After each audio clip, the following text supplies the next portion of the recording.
At St. Jude's Medical Center in Seattle, the night shift staff saw Lily Bennett as a timid, shaky liability. The 32-year-old nurse kept her head down, avoided eye contact with doctors, and flinched at sudden noises.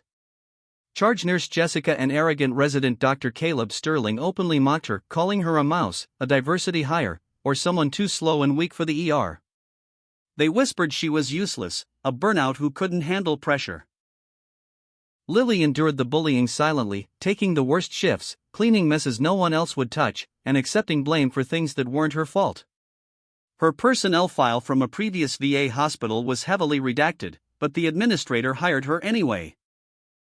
In the bustling corridors of Riverside General Hospital, Sarah Thompson, a 52-year-old night shift nurse with silver threads in her hair and a quiet demeanor that made younger doctors roll their eyes, had long been dismissed as outdated and slow. They whispered about her age, her careful movements, and how she stuck to old-school methods that no longer fit the fast-paced modern ER. One stormy evening, as thunder rattled the windows and lightning cut the power to the entire building during a massive multi-vehicle crash that flooded the trauma bays with dozens of bleeding, critical patients, chaos erupted, ventilators silenced, monitors went dark, and the backup generators sputtered before failing completely. While attending physicians shouted conflicting orders and junior staff froze in panic, Sarah moved with calm precision, organizing nurses into teams to manually bag patients, using cell phone flashlights to start IVs, prioritizing the worst cases with battlefield-style triage she had never spoken about. She directed compressions, improvised chest seals from sterile gloves, and kept airways open with nothing but her hands and memory until emergency lights flickered back on 40 minutes later. Every one of the 40 patients who had rolled through the doors that night survived the blackout because of her steady leadership. The next morning, a retired Army colonel waiting for news of his grandson recognized the unmistakable cadence of her commands from decades earlier in Iraq. Word spread quickly, and by afternoon 4 high-ranking officers, former battalion commanders and a brigade surgeon who had once served alongside her arrived unannounced. They revealed that Sarah had earned a Silver Star for holding a forward aid station under heavy fire, stabilizing 17 wounded soldiers alone until evacuation choppers could reach her position. The hospital's chief of staff, who had previously belittled the nursing staff as support personnel, was forced to issue a public apology and promotion announcement in the staff meeting. Sarah accepted the new role as trauma coordinator with the same understated nod she always gave, then quietly told a young nurse who asked how she stayed so composed, "I just did what needed doing, no spotlight required, never has been." In the fluorescent-lit chaos of St. Vincent's emergency department, Nora Hale, a 45-year-old nurse with a noticeable limp and a soft-spoken way about her, had become the target of endless eye rolls from the cocky residents and attending physicians who saw her slow gait and quiet nature as signs she was past her prime and barely hanging on. They cracked jokes behind her back about how she moved like she was carrying invisible weights, assigning her the mundane tasks while they chased glory in the trauma bays.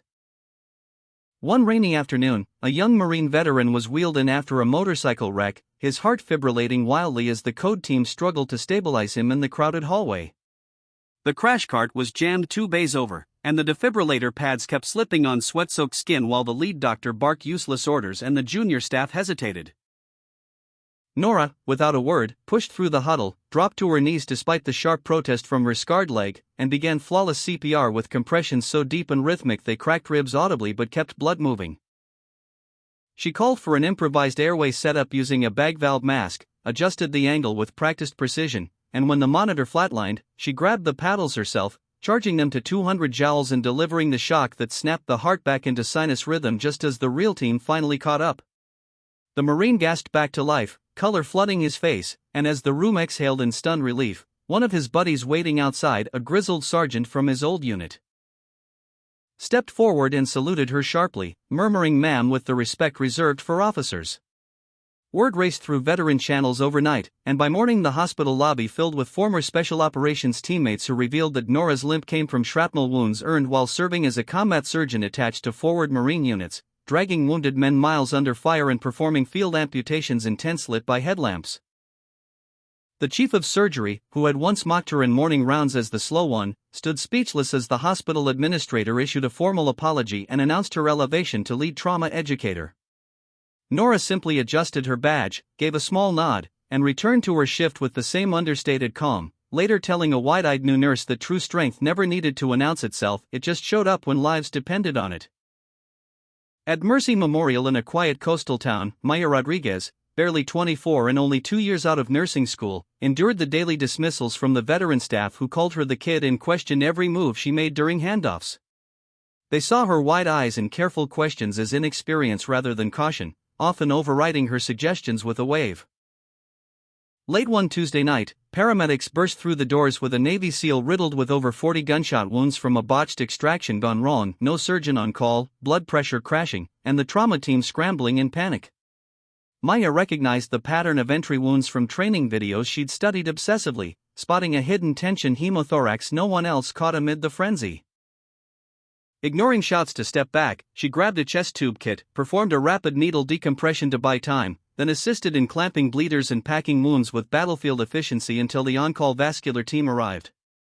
The SEAL stabilized against all odds, and as he woke in recovery, he gripped her hand and whispered thanks, his voice hoarse but clear. Hours later, a convoy of unmarked black SUVs rolled up, disgorging high-ranking officers who confirmed Maya had once been embedded with SEAL teams as a combat medic prodigy before PTSD forced her stateside transition.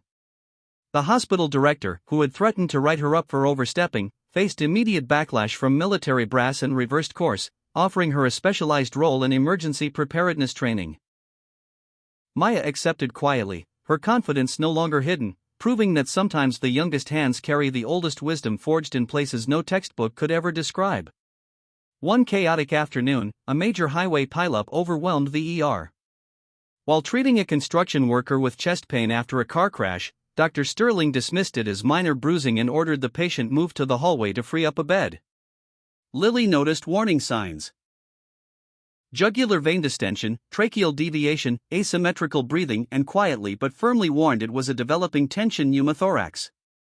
Sterling snapped at her for overstepping her role as just a nurse and tried to proceed. Moments later, the patient's vitals crashed. In the panic, Lily took charge. She stopped Sterling from moving the man, caught his wrist when he grabbed her, and performed an emergency needle decompression with a large-bore angiocatheter, releasing trapped air and stabilizing the patient instantly. The room fell silent. Sterling, humiliated, fired her on the spot for insubordination and unauthorized procedures, threatening to ruin her career. As Lily packed her things in the locker room, preparing to disappear again, the unmistakable thump of heavy rotors shook the building. A matte black MH-60 Blackhawk landed in the staff parking lot, crushing Sterling's reserved spot. For heavily armed, bearded Navy SEALs in tactical gear stormed in, securing the area like a combat zone. They weren't there for drugs or chaos, they were searching for Valkyrie. The lead operator, Commander Jack Breaker Hayes, demanded to know where she was. When Sterling bragged that he'd just fired the incompetent mouse, Breaker's response was chilling. By dismissing her, Sterling had endangered a national asset. The team found Lily trying to slip out the back.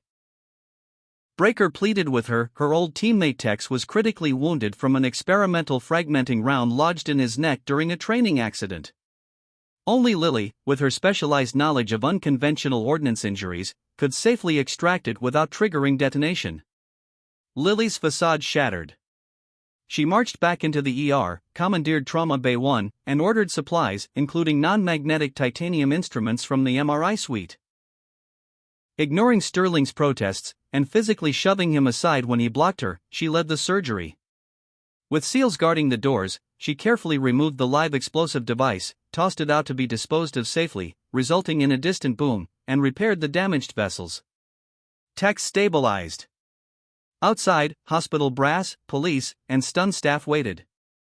Sterling demanded her arrest. But Tex, sitting up despite his injuries, revealed the truth. Lily was Lieutenant Commander Lily Mitchell, callsign Valkyrie, decorated combat medic attached to DevGru, SEAL Team 6 support, holder of a Silver Star and 2 Purple Hearts. She'd saved countless operators in hellish conditions. The chief of medicine recognized her from famous case studies. Even an admiral on speakerphone warned the hospital administration, interfere, and federal consequences would follow. When offered a return to active combat duty, Lily declined.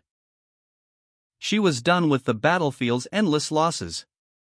Instead, she requested reinstatement as a stateside instructor, lead role in revamping the Special Operations Combat Medic course at Coronado, teaching the next generation modern trauma protocols drawn from real-world experience.